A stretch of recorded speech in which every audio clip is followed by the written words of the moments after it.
제가 두 청년이랑 같이 좀 밥을 먹기로 했던 적이 있었어요. 그래서 음식점에서 밥을 먹기로 했는데 장소를 보스턴 버거 컴퍼니로 이제 정해서 거기서 보기로 했습니다. 근데 그 전날 카톡을 하다가 원래 이제 한 명의 친구랑 약속을 잡은 건데 또 한 명이 왔으면 좋겠다 싶어갖고 또 한 명을 초대를 한 거예요. 그래서 그냥 보스턴 버거 컴퍼니에서 보자라고 얘기를 하고 그 다음날 이제 한 12시쯤 만나기로 하고 약속 시간에 가게에 도착을 했습니다. 제가 조금 늦었어요. 한 5분, 10분 정도 이제 늦었고 카톡하면서 거의 다 왔는데 갈 것 같다. 이제 조금만 기다려 달라 얘기하니까 이제 먼저 있던 친구가 잘 기다리고 있으니까 조심 오세요 목사님 뭐 이렇게 얘기를 한 거예요. 그래서 당연히 먼저 와 있겠거니 하고 가게에 들어갔는데 없어요. 없어요. 이렇게 둘러봤습니다. 둘러봤는데 없는 거예요. 그래서 이 친구도 아직 안 왔는데 늦었는데 좀 미안해서 그래서 늦는다는 얘기를 못했나 보구나. 그래서 내가 기다려줘야겠다라고 하고 한 10분, 20분 기다렸는데도 안 와요. 카톡이 옵니다. 목사님 어디세요? 라고 연락이 오는 거예요. 그래서 하고 이제 전화를 하고 통화를 해보니까 어떤 일이 벌어졌냐면 보스턴의 버거 컴퍼니가 하나가 아니라 세 개래요. 그래서 캔모아에 하나가 있고 그리고 데이비스 스퀘어에 하나가 있고 그리고 케임브리지에 하나 있는데 저는 케임브리지에 가 있고 그 친구는 이제 데이비스 스퀘어에서 기다리고 있는 거예요. 서로 아무리 기다려도 오지 않으니까 이상해갖고 이제 서로 연락을 한 거죠. 남은 한 명은 어디에 가 있었냐? 그 친구는 이제 캔모아에 가서 목사님이랑 어디 계세요? 이렇게 얘기를 하더라고요. 참 이제 재밌기도 하고 웃기기도 하고 같이 밥 먹으면서 그 친구가 이거 언제 설교에 나올까요? 라고 기대도 하더라고요. 그래서 오늘이 바로 그날인 것 같습니다.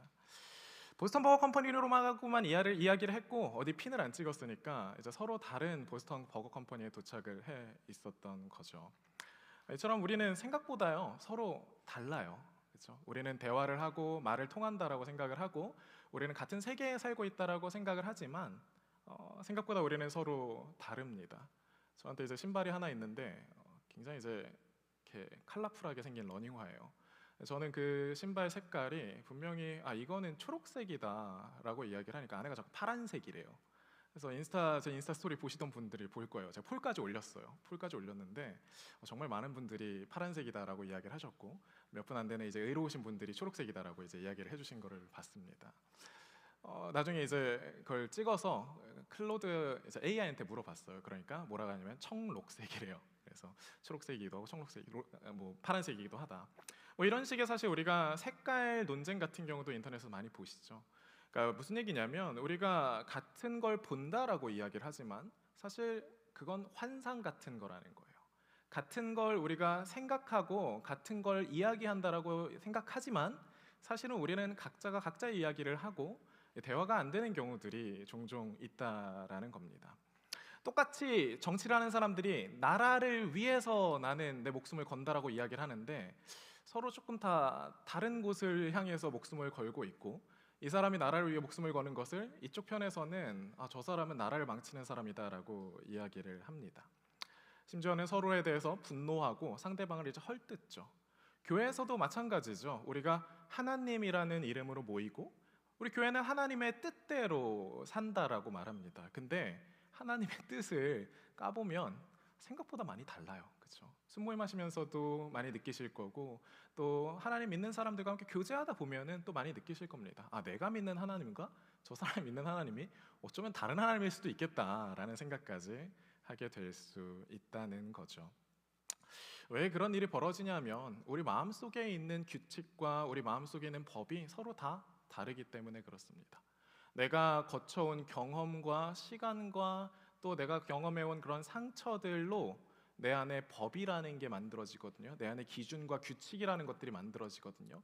각자가 보고 배워오고 살아온 경험에 따라서 이 법은 굉장히 달라집니다. 예수님의 제자들도 마찬가지였어요. 이 당시 로마 제국 아래에 있던 유대인들 사이에서는 여러 종류의 이 하나님을 위한다는 생각이 있었습니다. 로마에게 협조하면서 사이좋게 지내야 된다라고 이야기하는 그런 사람들이 있었고요. 로마에게 줄 건 주지만 우리가 그래도 유대인으로서의 정체성은 좀 지켜야 되지 않겠냐라고 하면서 조금 이제 타협하는 그런 사람들도 있었고요. 로마를 이 당장 유대 땅에서 쫓아내야 돼라고 하면서 암살단을 만들어서 정부 요인들을 암살하는 단체를 운영하는 사람들도 있었습니다. 우리가 시카리오라고 이야기를 하는 사람들이 바로 그런 사람들, 셀롯당이라고 말하는 사람들이 바로 그런 사람들입니다. 어떤 사람들은 아예 유대 땅을 벗어나서 좀 광야나 뭐 이런 곳에다가 새롭게 우리가 공동체를 만들자라고 말한 그런 에세네파 사람들도 있었습니다. 생각보다 서로 다른 사람들이 많았고, 그리고 이 예수님의 공동체에는 신기하게도 이 다른 생각을 갖고 있는 사람들이 다 제자로 들어와 있었다라는 게 굉장히 신기한 점입니다. 로마에 협조하던 이제 어떤 사람이죠? 세리, 마태, 레위라고도 불리는 제자도 예수님의 제자로 들어와 있었고요. 또 가장 극렬한 그 암살단 중에 하나였던 또 셀롯 땅인 시몬도 이 예수님의 제자 중에 한 사람으로 있었습니다. 다양한 스펙트럼과 다양한 사람들이 예수님 안에서 똑같은 제자다, 그리스도인이다라는 그런 이야기를 들었다라는 거죠. 그래서 제자들은 많이 싸웠어요. 예수님 안에서 서로 많이 싸웠습니다. 누구 말이 맞냐? 누가 더 예수님이랑 더 가깝냐? 누가 더 여기서 높은 사람이냐, 낮은 사람이냐를 가지고 서로 많이 다퉜다라는 기록들을 마태, 마가, 누가, 요한이 모두 적고 있습니다. 사람들은 끝까지 시시비비를 가리고 싶어 하죠. 누가 맞고 누가 틀린 거냐? 야, 그래서 세상에 팩트란 무엇이냐? 진리란 무엇이냐라고 묻습니다.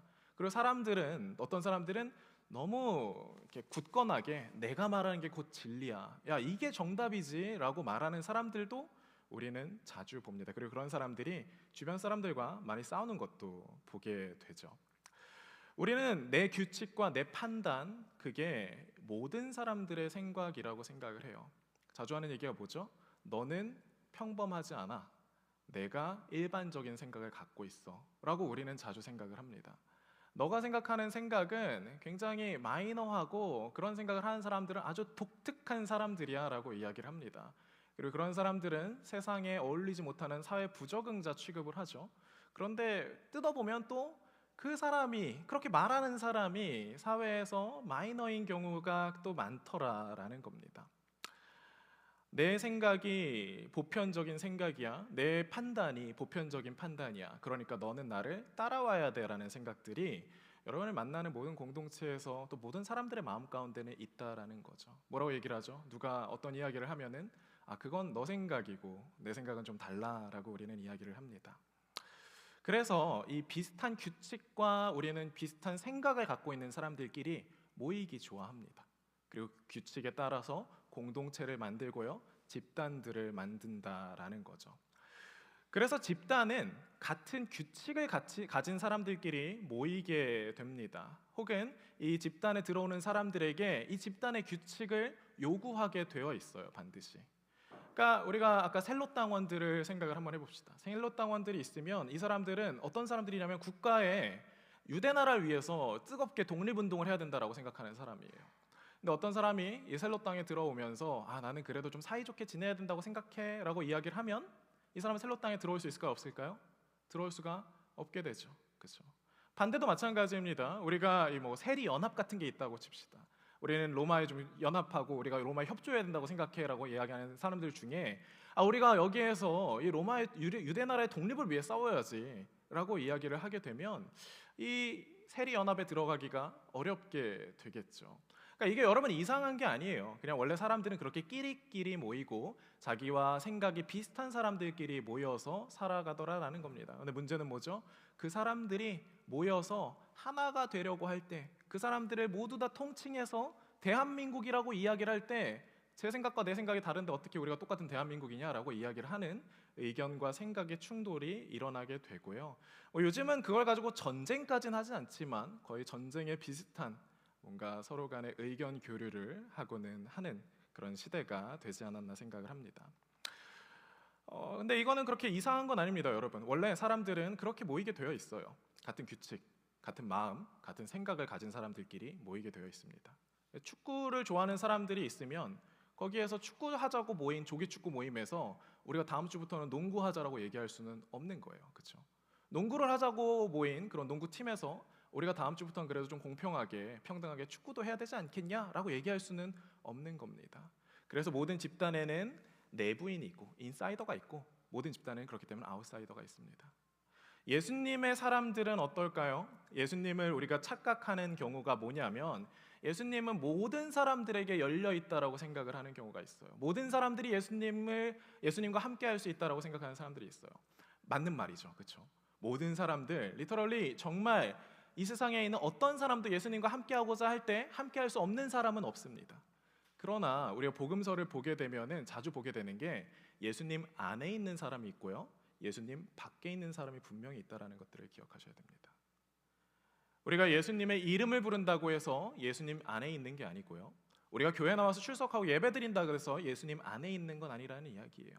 예수님에게도 분명한 룰과 규칙이 있고 여러분 그건 예수님만의 룰이 아니라 그게 바로 온 세상의 보편적인 룰이고 이 세상을 창조하신 하나님의 규칙이고 우리가 마지막 날 갈 하나님의 나라에서 통용되는 유일한 규칙이라는 사실입니다. 오늘은 그 규칙에 대해서 함께 이야기를 나눠보겠습니다. 이 룰이 뭐죠? 이 룰을 지키지 않으면 예수님 안에 있는 게 아니라 예수님 바깥에 있는 사람인 거예요. 이 룰이 뭐죠? 우리 오늘 봤죠. 내 계명은 무엇이다? 내 계명은 사랑이다라고 예수님께서 말씀을 하십니다. 하나님의 나라가 놀라운 이유는 그 중심에 놓인 규칙, 우리가 무언가를 중심으로 모여야 된다라고 이야기를 했을 때 그 룰이 바로 사랑이기 때문에 놀랍습니다. 하나님께서 우리에게 주신 십계명도 뜯어보면 하나님 사랑, 이웃 사랑이죠. 그렇기 때문에 서로 다른 정치 성향을 가진 사람들이 교회 안에 있을 수 있는 거예요. 왜 그렇습니까? 우리는 사랑으로 모인 사람들이기 때문에, 정치적인 색깔로 모인 사람들이 아니기 때문에, 서로 다른 지위나 서로 다른 경제적인 그런 위치를 가진 사람들도 모두 다 하나님의 나라에 들어갈 수 있습니다. 어떤 사람들은 가난한 사람들만 하나님의 나라에 들어갈 수 있다고 하는데 그건 사실이 아니고요. 부자들도 당연히 하나님의 나라에 들어갈 수 있죠. 그렇죠? 그런데 그 기준이 뭐라는 거예요? 너희가 지금 사랑하고 있느냐, 사랑하고 있지 않느냐, 이게 중요한 기준이라는 겁니다. 그러니까 다시 정리하자면 교회는 여러분 이 사랑으로 모인 집단이라는 거예요. 하나님 나라에도 이 시민권에 대한 규칙이 있는데 우리가 미국에 살려면 미국의 법을 지켜야 되잖아요. 하나님 나라도 마찬가지로 지켜야 될 법이라는 게 있는데 그게 어떤 거냐면 바로 사랑이라는 겁니다. 사랑하는 사람들, 하나님의 법을 지키는 사람들은 이 하나님 나라의 시민권을 따서 그 하나님 나라에서 머물 수 있게 되고요. 사랑하지 않는 사람은 여러분 안타깝지만 그 하나님의 나라에서 함께 할 수 없다라고 이야기하는 게 오늘 예수님께서 제자들에게 가르치시는 말씀입니다. 여러분 사랑 뭐라고 생각을 하세요? 여기까지는 그냥 다 대충 아는 내용이고 조금 이제 내가 지금 사랑하고 있나 사랑하고 있지 않나 라는 생각이 들어서 뜨끔하긴 하지만 그래도 이해가 되는 내용이잖아요. 근데 사랑이 뭔지는 그럼 좀 우리가 생각을 해봐야 되겠죠. 그렇죠? 사랑이 교회 법칙이라는 건 알겠는데 그러면 대체 이 사랑이라는 건 뭔가? 그래서 보통 우리가 사랑한다라고 이야기를 하면은 그렇죠. 제가 아까 인사를 할 때 옆에 사람 보고 이제 사랑합니다라고 인사를 시킬까 했다가 그랬다가는 이제 조금 큰일 날 수 있겠다라는 생각이 들어서 반갑다 친구야로 이제 바꾼 건데 그런 사랑을 우리는 처음 생각을 합니다. 서로의 간에 남자와 여자가 불타는 사랑 이런 게 사랑이 아닐까? 왜 우리가 보는 드라마나 아니면 영화나 이런 것들 보면 그런 뜨거운 사랑들 또 남녀간의 그런 약간 이게 오묘한 그런 사랑들이 나오니까요. 아니면 내가 어떤 가수를 너무 좋아하는데 그럼 그 가수를 좋아하는 마음이 과연 사랑일까? 이게 진짜 사랑인가? 어떤 게 사랑이라고 생각을 하세요? 사랑에 대한 세상에 참 다양한 기준들이 있어요. 그래서 사랑을 여러 가지 면으로 여러분 구분해서 생각해 보는 것도 생각보다 도움이 됩니다. 왜냐하면 그 모든 것들이 사랑이라는 단어 안에 들어가기 때문에 그래요. 어떤 사람은 사랑이 다른 사람들을 돕는 거라고 생각하기도 해요. 그렇죠? 우리가 사랑하면 흔히 생각나는 게 자선, 구제 같은 것들이 생각이 나잖아요. 일리 있는 말입니다. 여러분들 이런 것들을 생각하실 때 생각해 보셔야 되는 게 우리가 남녀 간의 연애도요. 사랑 없이 할 수 있습니다. 하나님의 사랑 없이 남녀 간의 연애, 또 부부 간의 결혼 같은 것도 할 수 있습니다. 구제, 봉사 이런 것도 마찬가지입니다. 사랑 없이 할 수 있어요. 따뜻한 말, 친절한 말은 어떨까요? 따뜻한 말, 친절한 말도 여러분 사랑 없이 할 수 있습니다. 그렇죠? 한국에서 이제 전화를 걸면 114에 딱 전화를 걸면 뭐라고 하냐면 사랑합니다 고객님 이렇게 얘기를 하거든요. 그럼 그 사랑은 과연 정말 나를 사랑해서 사랑한다고 말하는 걸까? 아니라는 이야기인 거죠. 어떤 사람들은 희생, 다른 사람들을 위해서 내 몸을 불태우는 것, 이게 사랑 아닐까라고 생각을 합니다. 근데 여러분 그것도 생각해 보면 사랑 없이 내 몸을 불태우고 내 몸을 희생할 수도 있습니다. 고린도전서 13장 3절은 이렇게 이야기를 합니다. 내가 내게 있는 것 모든 것으로 구제하고 또 내 몸을 불사르게 내줄지라도 사랑이 없으면 내게 아무 유익이 없느니라. 사랑이 없이 우리는 사랑인 것처럼 보이는 행동들을 할 수 있다라는 얘기예요. 자, 그러면 사랑은 대체 뭐냐라는 거죠. 여러분 이 생각을 한번 해보시면 좋을 것 같아요. 사랑이란 말을 한마디로 좀 통틀어서 설명을 하자면 저는 생명에 대한 관심이라고 생각합니다. 생명에 대한 관심. 내가 옆 사람을 사랑한다라는 것은 이 옆 사람의 존재, 이 옆 사람이라는 생명에 대해서 정말 관심을 기울이고 이 생명이 어떻게 하면 잘 자라나게 할 수 있을까를 고민하는 사람이라는 거예요. 연인 간의 관계에서 어떤 관계가 아름답고 좋은 관계입니까? 서로가 뜨겁게 불타고 막 이게 재가 될 때까지 사랑하는 그런 관계도 멋진 관계지만, 그러면 서로가 서로를 위해서 서로를 바라볼 때 어떻게 하면 내가 이 남자친구라는 생명을 잘 가꿀 수 있을까? 지금은 아직 인간 같지 않지만 어떻게 하면 인간으로 내가 만들 수 있을까? 여자친구를 보면서 어떻게 하면 이 여자친구를 내가 사람으로 만들 수 있을까? 약간 이런 관점으로 보다 보면은 여러분 이 둘이 만났을 때요 참 좋은 영향을 주고받는 그런 커플들이 있습니다. 저와 아내가 처음 왔을 때 부부순들이랑 같이 좀 많이 지냈었어요. 식사도 하고 교제도 하고 하는데 이제 우번에 지금 많이 가 있는 부부순들을 보고 돌아오면서 아내와 제가 무슨 얘기를 했냐면 너무 신기하다. 어떻게 이렇게 하나도 빠짐없이 다 좋은 사람들일까라는 생각들을 했었습니다. 고민이 돼요. 진짜 결혼한 사람들을 보면 서로가 좋은 사람 같아 보이잖아요. 근데 이제 제가 이음채플에서도 계속 듣는 이야기는 뭐냐면 목사님 이음채플에 괜찮은 자매가 없어요 라는 이야기를 듣고요. 또 목사님 이음채플에 정말 괜찮은 형제들이 없는 것 같아요 라는 이야기를 많이 듣습니다. 그래서 제가 보면은 좀 그런 죄송한 말씀이긴 하지만 조금 이렇게 소개시키기에 약간 애매한 구석들이 하나씩 있어요. 근데 나왔어요. 네. 괜찮아요. 저도 이제 하자가 많은 사람이기 때문에. 근데 결혼한 사람들을 보면은 생각보다 괜찮다라는 것들 여러분 많이 느끼지 않으세요? 결혼한 사람들 보면 물론 그렇지 않은 사람들도 있지만. 그래서 오면서 이제 내린 결론은 뭐냐면 이 사람들이 서로 좋은 사람들이어서 결혼한 걸 수도 있지만, 근데 우리가 결혼하고 살아온 결과에 따르면 결혼하고 또 서로 사랑하고 서로가 서로의 생명에 관심이 있어서 서로가 좋은 사람이 되었겠구나라는 그런 결론을 맺게 되었습니다. 그러니까 여러분 무슨 얘기를 하는 거냐면 옆 사람이 좀 하자가 있어 보인다 그래서 지금 내 남자친구와 여자친구가 하자가 있어 보인다 그래서 너무 쉽게 포기하지 마시라는 이야기예요. 여러분들이 정말 그 사람들을 사랑한다면 그 사람의 생명에 관심을 갖고 그 사람의 생명을 가꿔가는 데 집중을 해야지 이 사람이 하나님의 나에게 주신 짝일까 아닐까 고민하는 건 아무런 의미가 없다라는 이야기인 거죠. 사랑은 그렇기 때문에 희생을 동반합니다. 언제나 사랑은 희생을 동반하는데 이 사랑을 위해서 희생하는 사람은 내가 희생하는 줄도 몰라요. 내가 이 사람한테 어떤 걸 내어주는지도 몰라요. 왜 그렇습니까? 너무 당연한 거예요. 부모가 이 아이를 위해서 무엇을 해줄까라는 걸 고민을 할 때 아이에게 이런 걸 해주면 나는 내가 사고 싶은 걸 못 사게 되는데 라는 걸 고민하지 않습니다. 부모는 그걸 희생이라고 생각하지 않아요. 그렇죠? 왜? 아이를 사랑하기 때문에. 그래서 사랑은요 반드시 따뜻한 말이나 도움 같은 게 아닐 수 있습니다. 어떤 경우에는 따뜻한 말이 필요할 때가 있어요. 그런데 또 어떤 경우에는 날카로운 말이 필요할 때가 있습니다. 또 어떤 경우에는 오히려 관심을 갖지 않는 게 사랑일 때도 있어요. 또 사랑의 방법은 그렇기 때문에 무궁무진하고, 그리고 사랑을 잘한다는 건 내가 갖고 있는 그 무궁무진한 방법들을 상대의 필요에 따라 적절하게 사용할 수 있는 사람이겠죠.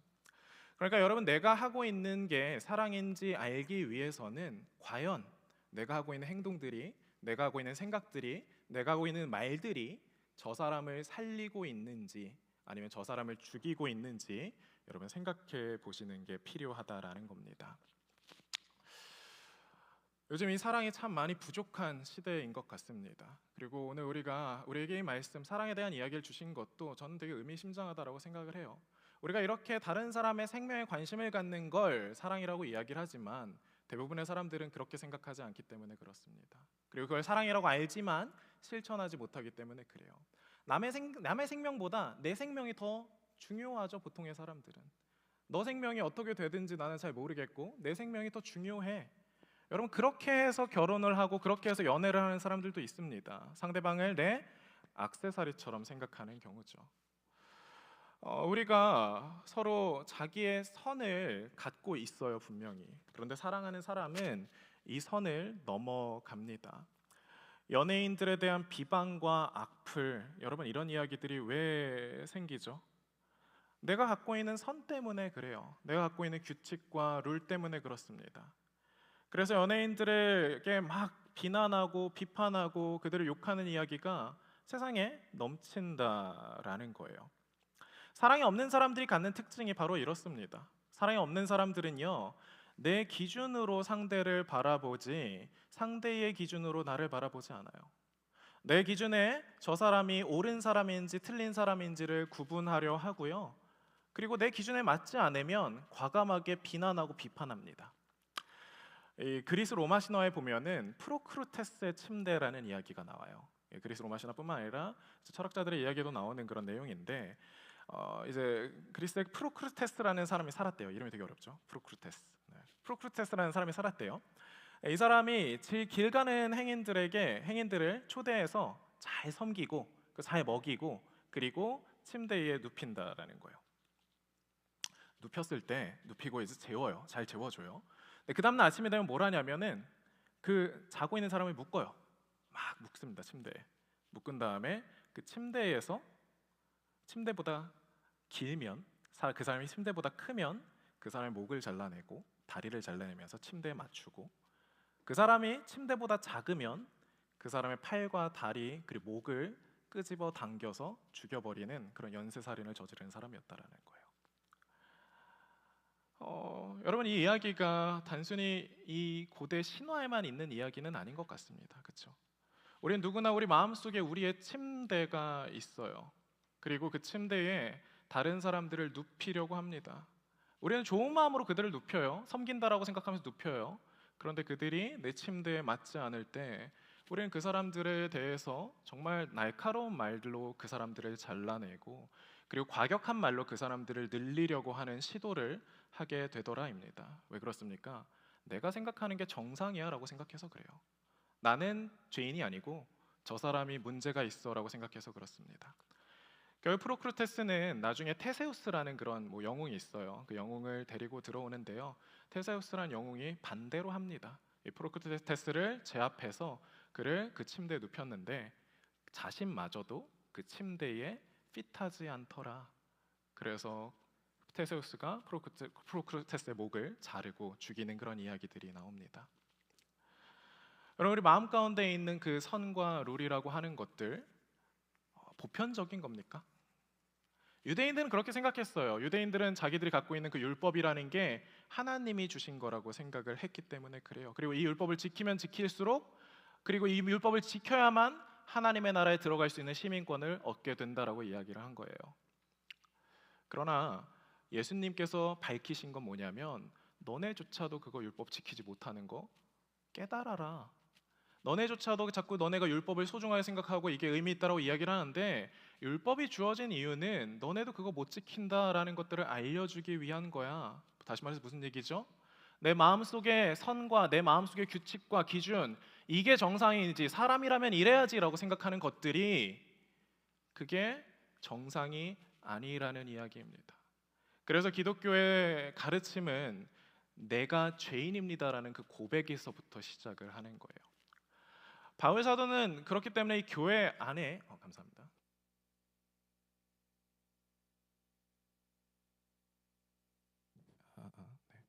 바울 사도는 교회 안에 그렇기 때문에 생긴 갈등에 대해서 해결하는 방식을 좀 제시를 하고 있어요. 우리가 이런 나만의 규칙과 나만의 룰을 가지고 살아가다 보면은 자꾸 교회 안에서도 부딪히게 되더라라는 거예요. 그런데 여러분, 이게 결국 서로의 이야기와 서로의 생각들이 다르다라고는 이야기하지만, 근데 그게 진짜 잘못된 걸 수도 있잖아요. 그렇죠? 내가 보는 게, 내가 발견한 게 저 사람의 문제고, 저 문제가 이 교회 공동체 안에 심각하게 퍼지는 것들을 가만두고 볼 수 없는 것도 현실이지 않습니까? 그래서 바울 사도는 교회 안에 이 생긴 갈등들을 어떻게 해결해야 하는지 이렇게 제시를 하고 있습니다. 갈라디아 6장 1절에서 3절은 이렇게 말해요. 잘 들어보세요. 형제들아, 사람이 만일 무슨 범죄한 일이 드러나거든 신령한 너희는 온유한 심령으로 그러한 자를 바로잡고 내 자신을 돌아보아 너도 시험을 받을까 두려워하라. 너희가 짐을 서로 지라. 그리하여 그리스도의 법을 성취하라. 만일 누가 아무것도 되지 못하고 된 줄로 생각하면 스스로 속임이니라. 신령한 너희는 온유한 심령으로 그러한 자를 바로잡으라고 이야기를 합니다. 참 아름다운 사랑의 언어죠.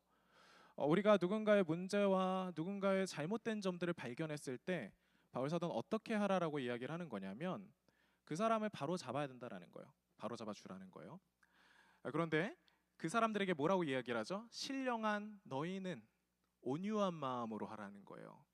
그러니까 우리는 보통 둘이 싸우면 뭐라고 얘기하냐면 둘이 똑같아서 그래라고 이야기를 하는데 바울 사도의 가르침은 조금 한 차원 더 넘어섭니다. 뭐라고 얘기하냐면 야 그래 너가 맞아. 너 마음속에 있는 그 규칙과 너 마음속에 있는 그 룰 그게 맞아. 그게 언제? 하나님께서 주신 마음이라면, 예수님께서 주신 규칙이라면. 자, 근데 우리가 아까 돌이켜서 교회에 주신 하나님의 규칙이 뭐라 그랬어요? 사랑이라고 이야기를 했잖아요. 그러니까 너가 정말 그 예수님의 계명을 지키고 있는 정말 예수님 닮은 사람이라면 야 너 말 맞아. 너 정말 신령한 사람이다라고 이야기를 하는 거예요. 그런데 너가 정말 신령한 사람이라면 그 사람을 대할 때 프로크루테스 같은 그런 마음으로 대하는 게 아니라 예수님의 마음으로, 온유한 마음으로 그 사람을 바라봐야 된다라는 이야기인 거예요. 이 말은 무슨 얘기냐면은 내가 정말 저 사람을 사랑한다면, 내가 저 사람에게 사랑하는 마음으로 다가간다면 저 사람에게 다가갈 때 너는 내 침대에 맞지 않으니까 이만큼 잘라야 돼, 이만큼 늘려야 돼가 아니라 저 사람의 생명에 관심을 갖고 다가가야 된다는 이야기인 거예요. 여러분, 이 이야기가 정말 어려운 이야기예요. 그렇죠? 내 마음에 안 드는 사람들이 나타났어요. 그럼 우리는 자연스럽게 뭘 하냐면 쟤를 어떻게 부숴놓을까? 저 사람 어떻게 이제 속된 말로 이제 조져놓을까를 우리 고민을 하죠. 그렇죠? 아니면 아예 관심을 갖지 않습니다. 쟤는 이상한 애니까 쟤랑 이제 손절하고 쟤랑 이제 그냥 벽 세우고 나는 저 사람이랑 엮이지 말아야겠다 생각을 합니다. 근데 하나님께서 주신 바울 사도가 이야기하는 이 교회 갈등을 해결하는 방법은 전혀 다르다라는 거예요. 우리가 가서 바로 잡는 게 필요하다라는 거예요. 그들의 문제와 우리가 직면하고 그들의 짐을 우리가 한번 들여다 봐줄 필요가 있다라는 거예요. 그래서 하나님의 사람들은 사랑하는 사람들에 대해서 피하지 않습니다. 그러나 세상 사람들이 지적하는 것, 비난하는 것, 비판하는 것과 다른 점은 뭐냐면 하나님의 사람들은 자기가 문제라고 생각하는 사람들, 조금 부족하다라고 생각하는 사람들에게 그들의 생명에 관심을 갖고 다가가게 된다라는 거예요. 여러분, 이게 하나님의 공동체의 룰과 규칙입니다. 그렇기 때문에 하나님의 공동체는 분명한 룰과 규칙이 있지만 이 룰과 규칙으로 인해서 소외당하는 사람들이 없고 이 룰과 규칙으로 인해서 정말 상처받고 또 공동체에서 쫓겨나야 하는 사람들은 없다라는 이야기입니다. 왜 그렇습니까? 룰과 규칙을 잘 지키는 사람이면 잘 지키는 사람일수록 다른 사람의 생명에 관심을 갖고 그리고 그 약한 사람들의 생명을 어떻게 회복시키고 살릴 수 있을까를 고민하게 되기 때문입니다. 여러분, 우리 공동체 가운데에 이런 마음들이 좀 있었으면 좋겠습니다. 교회가 우리가 사랑의 공동체라고 이야기를 하잖아요. 그런데 교회도 여느 인간 공동체랑 크게 다를 게 없어서 내 마음에 있는 규칙과 내 마음에 있는 질서가 있어요. 저도 그렇습니다. 저도 여러분들을 볼 때나 사람들을 볼 때나 청년들을 볼 때 쉽지 않은 것들이 많습니다. 그렇죠? 여러분이 저를 볼 때도 마찬가지잖아요. 조 목사님 왜 카라를 세우고 나왔고 설교를 할까라는 그런 이야기들도 하고, 그렇죠? 왜 이렇게 설교가 길고 왜 힘들까? 왜 이렇게 말을 함부로 할까? 여러 가지 마음에 안 드는 게 있어요. 그렇죠? 저는 뭐 생각합니다. 그건 네 생각이고라고 생각을 하지만 그리고 여러분들도 생각을 하시겠죠. 그건 저 사람 생각이고라고 생각을 하겠죠. 그러나 우리가 정말 하나님의 교회라면요 하나 더 나아가야 된다라는 거예요. 우리가 서로의 마음에 관심을 갖고 서로의 존재에 관심을 갖고 서로의 생명에 관심을 갖고 저 사람이 정말 예수답지 않은 모습이 있다면 그게 어떤 것인지 바로 잡아줘야 된다라는 거예요. 여기서 바로 잡아줘야 된다라는 건 가서 가르치라는 게 아니에요. 여러분 예수님께서 어떻게 하셨어요? 가르치기도 하시고 예수님께서 먹이기도 하시고 입히기도 하셨지만 지난주에 우리가 바라본 바로는 예수님께서 그렇게 서로 싸우고 다투는 사람들에게 가서 그냥 선을 보여주시는 모습을 우리는 봤습니다. 가서 그냥 그들의 더러운 발을 씻어주시는 행동하시는 모습들을 봤습니다. 여러분 그렇기 때문에 이 사랑을 우리가 함께 고민하는 공동체가 되기를 바래요. 저는 정말로 우리 공동체 가운데에 이 사랑이 넘쳐나는 그런 공동체가 되기를 바랍니다. 왜 우리가 문제를 싫어하죠? 문제 있는 사람들 왜 싫어하죠? 그 사람들은 사서 짐을 만들기 때문에 그래요. 왜 우리가 죄를 지면 안 됩니까? 죄를 지면은 짐이 생겨요. 내가 감당해야 될 빚이 생기고요. 감당해야 될 어려움이 생기는 거예요. 그러니까 어떤 사람들은 아무리 말을 하고 얘기를 해줘도 말을 안 들어요. 계속 인생 가운데 그 짐만 쌓아가는 사람들이 있더라라는 겁니다. 우리 어떻게 하죠? 그렇게 인생을 잘못 살아가는 사람들과는 손절을 하고 싶어 하죠. 그러나 하나님의 룰, 하나님의 공동체에서는 어떤 일이 벌어져야 되냐면 서로 짐을 지는 그 짐을 질 수 있다라는 거예요. 짐을 지는 함께 서로의 짐을 지어 져주는 일이 일어나야 되고 또 한 가지 그 짐을 만들어 가기 전에 그 짐을 만들지 않게 서로를 바로 잡아주는 일이 필요하다라는 이야기입니다. 여러분 예수님께서 그 선을 갖고 계셨겠죠. 말씀드렸던 것처럼 예수님께서 이 선이 없었던 게 아니에요. 하나님 나라의 규칙을 우리가 한번 생각을 해봅시다. 하나님 나라의 규칙이라는 게 있다면 그리고 하나님의 나라의 규칙이라는 걸 하나님께서 우리에게 주셨는데 우리는 그 규칙에 합당한 사람들입니까? 예수님의 제자들을 바라볼 때에 예수님의 제자들이 예수님께서 갖고 계신 그 규칙에 합당한 사람들이었냐라는 거예요. 하나님 나라에 들어갈 만한 사람들이었냐라는 거예요. 아니죠. 그렇죠. 가룟 유다는 예수님을 팔고 베드로는 부인하고 다른 제자들 다 도망갔습니다. 언제 일어난 거죠? 예수님 교육 과정이 다 끝난 다음에도 그들은 그랬어요. 처음에 그랬는데 나중에 좋았더라가 아니라 잘 가르치고 예수님 옆에서 3년을 먹고 살았는데도 이들은 실패하고 예수님의 기준에 미치지 못합니다. 그러나 예수님께서는 그 선을 이루지 못한 제자들을 잘라내시지 않으셔요. 예수님은 그 제자들을 끝까지 사랑하십니다. 그리고 사랑하는 사람은 뭘 한다고요? 생명에 관심을 갖는다고요. 제자들이 자라날 수 있도록 기다려주고 참고 그들과 함께 동행하고 언제까지 동행하셔요? 예수님 돌아가셨다가 부활하신 다음에 그 뒤에도 자신을 버리고 떠나가 버린 이 제자들에게 오셔서 그들과 계속해서 함께 하십니다. 옆에서 보시면서 이 사람들이 이 아이들이 어떻게 하면 잘 자라게 할 수 있을까를 예수님께서 보여주시고 알려주시고 모든 가진 방법들을 다 쓰시는데 어떤 방법까지 쓰시냐면 자기가 십자가에 못 박혀 죽는 방법도 만약 그걸 통해서 이들이 하나님의 사랑을 깨달을 수 있다면 예수님은 그렇게까지 하시는 분이라는 거예요. 사랑하는 성도 여러분, 제 아내가 이렇게 집에서 작은 식물 하나를 좀 키우고 있어요. 이렇게 뭐 겨울이라서 밖에서 놀러 나가지도 못하고 하니까 뭔가 무슨 바람이 들었는지 안에서 이제 이렇게 화분에 든 식물 하나를 키웁니다. 근데 처음에 한 2개, 3개를 이렇게 죽음에 이르게 하더니 그러더니 이제 마지막 한 지금 3번째인가요? 4번째인가요? 키우고 있는 이 식물은 그래도 조금 성공을 한 거예요. 되게 재밌어요. 제가 봤을 때는 그냥 가만히 이제 이렇게 되게 작고 움직이지 않는 그런 식물인데 걔를 데리고 막 나가갖고 햇빛을 막 쐬주기도 하고 그러면서 옆에서 막 혼자 책 읽고 그리고 막 아침마다 물도 주면서 또 심지어 가끔은 이제 말도 걸어요. 어제는 말도 걸더라고요. 그래서 이상하다 했는데 정말 신기한 게 뭐냐면 그 왈츠거든요. 왈츠라는 친구가 조금씩 자라더라고요.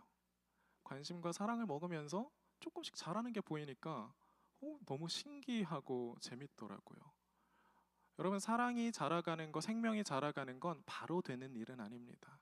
그래서 참 오랜 시간이 필요해요. 그러나 여러분 그 생명이 진정한 생명력 있는 사람에게 붙어 있다면 여러분 그 생명은 언젠가 반드시 자라나게 되고 열매를 맺게 된다라는 거예요.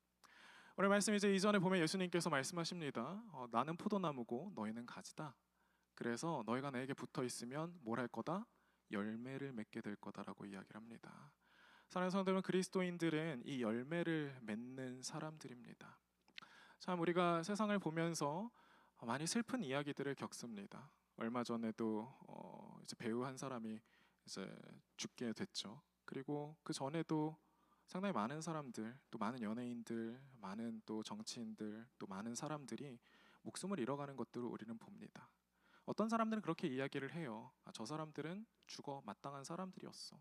저 사람들 자기가 잘못한 거에 대한 그 대가를 치른 거야. 여러분 세상은 그렇게 이야기를 해도 우리는 그렇게 이야기를 하면 안 되죠. 저는 그런 이야기들을 볼 때마다 슬퍼요. 왜냐하면 참 생명에 관심 없는 세상이 되어가고 있구나. 한 생명이 좋고 나쁘고 옳고 그르고를 떠나서 우리가 정말 사람들을 서로를 사랑한다면 그 사람이 어떻게 하면 살아갈 수 있을까를 고민해 줘야 되고 어떻게 하면 그 사람이 정말 사랑할 수 있는 사람이 되어갈 수 있을까 잘 자라게 할 수 있을까에 관심을 가져야 되는데 사람들은 나의 옳음을 증명하기에 급급하고 내 안에 있는 내 규칙을 다른 사람들한테 강요하기에 바쁘구나라는 생각이 들었습니다. 여러분 저희는 우리 그리스도인들이 그런 세상을 많이 정화시킬 수 있는 사람들이었으면 좋겠어요. 이음체플 안에도 사실 많은 이야기들이 돌고 있는 걸 저도 압니다. 들어요 종종. 이렇게 누가 뭐 어떤 일들을 했더라, 누가 되게 안 좋은 이야기를 했더라, 누가 문제라더라. 사람이 모인 곳이다 보니까 이야기가 됩니다. 그리고 그 이야기를 하는 사람들도 악한 의도로 다른 사람들의 이야기를 하는 건 아니에요. 그냥 정말 저 사람이 나를 힘들게 해서 저 존재가 저 뭐 리더가 아니면 저 사람이 나에게 정말 상처를 주고 고통을 줘서 그래서 다른 사람들에게 상담하고 다니다 보니까 사람들 사이에서는 그 사람이 문제더라, 어렵더라라는 이야기들이 돌게 됩니다. 여러분 저는 이 뒤에서 도는 이야기들에 대해서 말씀을 드리는 건 아니에요. 저는 그 이야기들이 교회 안에서 충분히 되어져야 된다고 생각을 하고 교회 안에서 충분히 많은 뒷담화들이 있을 수 있다라고 저는 생각을 합니다. 그런데요, 이 이야기를 듣는 사람이 저는 그리스도인이었으면 좋겠어요. 이 이야기를 듣고 또 이야기를 하는 사람이 저는 그리스도인이었으면 좋겠어요. 정말 우리 교회 가운데에 공동체 가운데에 순해서 문제 있는 사람들이 있다면 여러분 그 사람을 우리에게 허락하신 이유는 뭐냐면 사랑하라고 우리에게 허락하신 거예요. 사랑하라고. 우리가 세상을 살다 보면 사실 사랑할 수 있는 기회가 많지 않습니다. 그런데 교회 안에서 우리가 공동체로 모이고 함께 모여서 예배하는 이유는 서로 사랑하라고 우리가 이 자리에 모인 것 아니겠습니까? 그러면 어떻게 되어야 되냐면 이 이야기를 듣는 사람들은 그 대상을 향해서 사랑하는 마음을 가지고 어떻게 하면 그 문제를 해결할 수 있을까? 어떻게 하면 그 문제, 그 사람에게 생명으로 자라가게 할 수 있을까를 같이 고민해 주셔야 돼요. 그게 침묵일 수도 있고 그게 혹은 따끔한 충고일 수도 있고 그게 혹은 가르침이 될 수도 있고 아니면 그냥 밥 한 끼 사서 먹이면서 위로해 주는 방법이 될 수도 있습니다. 그러나 저는 이렇게 좋은 공동체, 좋은 그리스도인으로 가득 찬 공동체는 뒤에서 아무리 안 좋은 이야기와 또 악한 정말 상처받은 이야기들, 마음이 아픈 이야기들이 많이 돈다고 하더라도 충분히 좋은 그리스도인들이 그 자리에 서 있다면 여러분 그 이야기들이 중화되고 또 치유되고 회복되어서 정말 새로운 바람들을 불러일으킬 수 있을 거라 생각합니다. 우리가 사랑하게 되면 생명에 관심을 갖게 된다고요. 예수님께서 제자들을 사랑하셨을 때 제자들이 선에 이루지 못했다면 여러분 그 선까지 자라갈 수 있게 도와야 한다라는 이야기입니다. 머리를 잡아 뽑아서 빨리 자라야지라고 하는 게 아니라 자라나지 못하니까 싹둑 잘라버리고 다른 것 키워가자라고 이야기하는 게 아니라 여러분 작디 작은 그 씨앗에서 새싹이 자라나고 예수님의 장성한 분량에 이르기까지 예수님께서 돌보신다라는 이야기입니다. 여러분 그래서 사랑은 힘들어요. 쉬운 일은 아닙니다. 우리가 막 사랑이 넘쳤으면 좋겠다. 수련회 가서도 주님 제 안에 사랑이 채워지게 해주세요라고 이야기를 하지만 사실 이 사랑을 실천하는 일은 고통스럽고 또 어려운 일입니다. 내가 말하고 싶은 게 있어도 참아야 할 때가 있고, 내가 하고 싶은 행동들이나 표출하고 싶은 감정들이 있더라도 내가 그것들을 고민해야 될 필요가 있기 때문에 그렇습니다. 정말 끔찍한 건 뭐냐면 내 기준에서 냄새 나는 사람과 같은 공간 안에 있어야 된다라는 거, 그걸 참고 견뎌야 한다라는 게 사실 그게 제일 고통스럽고 힘들죠. 그래서 고린도전서 13장은요, 사랑장에서 사랑을 이야기할 때 가장 처음 이야기하는 게 사랑은 오래 참고가 아닐까 싶습니다. 우리가 사랑이 뭐냐라고 이야기를 했을 때 생명에 관심을 갖는 건데, 생명에 관심을 갖는 사람은 자연스럽게 오래 참습니다. 여러분, 저는 이음철풀이 거대한 숲이 되기를 바랍니다. 새로운 생명이 움트는 숲이 되기를 바라고, 새들이 깃들고 동물들도 살아갈 수 있는 그런 숲이 되기를 바랍니다. 이 숲이 있다면 우리 안에 있는 작은 문제들은요, 문제가 되지 않습니다. 그러기 위해서는 예수님을 닮은 거대한 나무들이 필요해요. 여러분 눈에, 여러분 생각에, 내 생각에 옳은 것들, 틀린 것들이 막 눈에 보이고 너무 짜증 날 때가 있어요. 쟤는 왜 저럴까? 우리 회사는 왜 그럴까? 우리 학교는 왜 그럴까? 옳고 그른 것들이 계속 내 시야를, 내 시선을 흩뜨려뜨립니다. 그리고 내 마음을 계속 괴롭혀요. 여러분, 그럴 때 우리가 해야 되는 건 뭐냐면, 어떻게 하면 내가 옳은 걸 할 수 있을까? 어떻게 하면 내가 생각할 때 맞는 답을 이룰 수 있을까? 라는 걸 고민하고 나아가는 게 아니라, 어떻게 하면 내가 이 가운데에서 사랑을 드러낼 수 있을까? 어떻게 하면 내가 이 가운데에서 사랑을 표현하고, 어떻게 하면 내가, 우리 학교가, 우리 회사가, 또 우리 가정이, 우리 순이 생명으로 자라나게 할 수 있을까?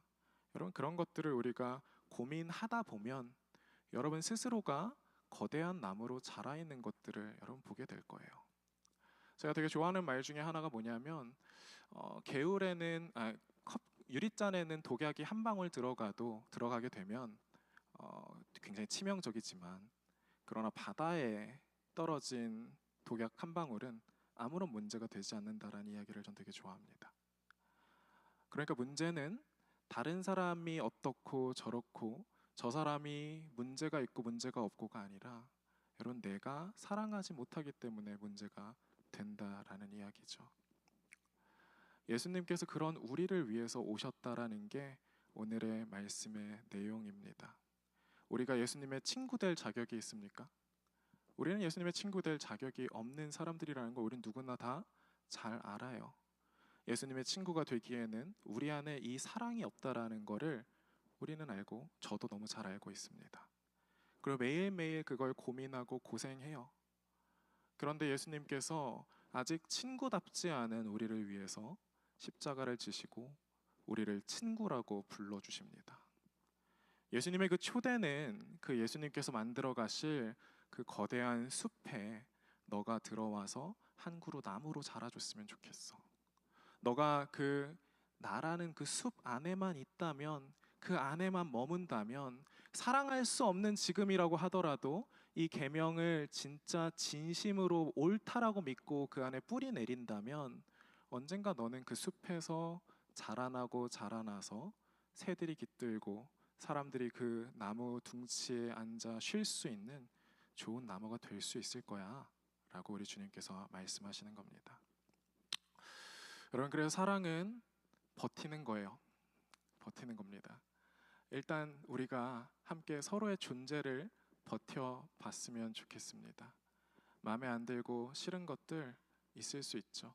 그러나 그런 것들을 견디고 버티다 보면 여러분, 어느 순간 우리 가운데에 하나님의 열매가 열릴 것을 저는 기대합니다. 찬양팀 나오셔도 좋을 것 같습니다. 우리가 그런 사람들 보면서 뭘 해야 돼요? 이런 사람도 하나님께서 사랑하시는구나. 이런 사람도 하나님께서 부르셨구나라는 걸 우리가 생각해야 됩니다. 뭘 기대해야 합니까? 이 사람이 예수님께 붙어 있으면 어떻게 변할까라는 걸 고민을 하셔야 돼요. 내가 예수님께서 진정한 구세주고 메시아라고 믿는다라는 건 여러분, 그 예수님께 모든 능력이 있음을 의지하는 겁니다. 내 생각에는 지금 이 사람의 행동을 고쳐줘야 될 것 같고, 이 사람의 생각을 뒤바꿔 놔야 될 것 같은데 예수님께서 말씀하시는 건 뭐냐면 그냥 그들의 좋은 친구가 되어주라라는 말씀이십니다. 참 세상이 저는 이런 숨 쉴 수 있는 숲이 없다라는 생각들이 많이 듭니다.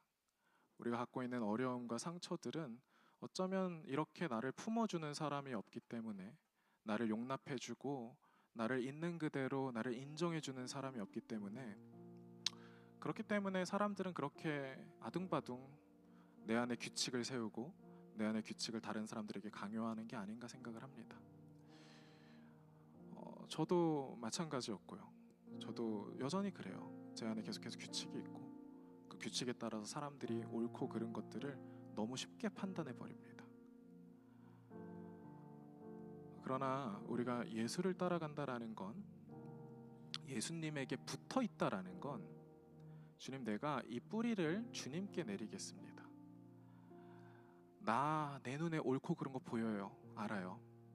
근데 내가 바라보는 그 옳고 그른 그 시선, 거기에 내가 집중하는 게 아니라 주님께서 사랑하라라고 말씀하시면 주님, 그냥 난 모르겠지만 순종하고 사랑하겠습니다. 이런 사람들이 참 많아지면, 우리 교회 가운데에 넘쳐나게 된다면, 우리 순 가운데에 이렇게 서로가 서로의 생명에 관심을 갖는 사람들이 넘쳐난다면 얼마나 좋은 공동체가 되고 순이 되고 사람들이 될까 생각을 합니다. 그렇게 붙어 있다 보면, 여러분, 그렇게 버티다 보면 언젠가 싹이 틀 거예요. 버티는 일이 어려운 이유는 내가 인풋을 넣는 만큼 아웃풋이 나오지 않는다는 게 참 고통스럽습니다. 내가 이런 방법으로 이런 행동을 해서 세상을 바꿀 수 있을 것 같은데, 저 사람을 고칠 수 있을 것 같은데 되지 않는다라는 게, 그게 제일 고통스러워요. 그러나 우리가 그렇게 예수님께 맡기고 사랑 안에 붙어 있다 보면, 그렇게 버티다 보면 어느 순간 싹이 틀 거고 그 싹을 통해서 생명이 자라게 될 겁니다. 그래서 사랑은 버티기입니다. 사랑이 하는 마음이 샘솟으려면 오래 참고 기다리고 견뎌야 합니다. 생명은 원래 그렇게 바라합니다. 내가 예상하지 못한 순간에, 내가 생각하지 못한 순간에 하나님께서 일하신다면, 그러면 봄이 오고 또 그 안에 사랑이 싹 트는 모습들을 발견하게 될 것입니다. 우리가 그 사랑을 기대해 봤으면 좋겠어요. 함께 우리가 순의 이제 거의 끄트머리를 향해 달려가는데 여러분들 가운데 사랑의 열매가 있기를 바랍니다. 오늘 순에서 함께 나누실 때 어떻게 하면 우리가 서로 사랑할 수 있을까? 우리가 어떻게 하면 서로가 서로를 더 사랑하는 순이 될 수 있을까? 나의 기준과 나의 생각들은 잠깐 내려놓고 서로가 서로를 향해서 그 이야기를 한번 나눠주셨으면 좋겠습니다. 우리 같이 함께 일어나셔서 찬양하시겠습니다.